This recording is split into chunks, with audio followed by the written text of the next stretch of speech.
Hello, I'm CG Yin. This is a quick video to show how to make white background to transparent using Photopea for free. Photopea is a free online photo editor. We can go to this website to use Photopea for free. Now I click Start using Photopea. Okay. Next, we can go to File folder, and then I drag and drop the image into Photopea. This is a handbag with a white background, and downloaded from freepik.com. You can find the download link in this video description.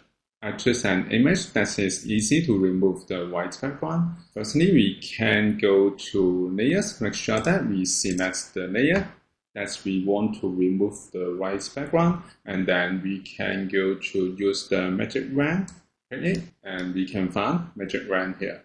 And then select the white area.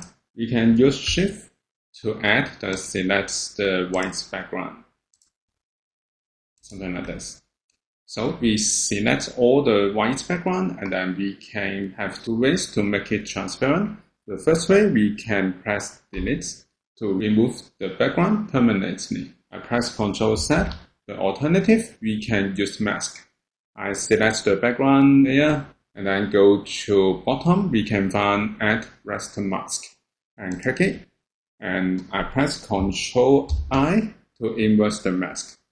So we can remove the background by using the mask. So this is how we can make white background to transparent using Photopea for free. Thank you for watching this video. Hope this helped. Please subscribe this channel. More video will be shared with you. I'm CG Yin. See you in the next video. Bye bye.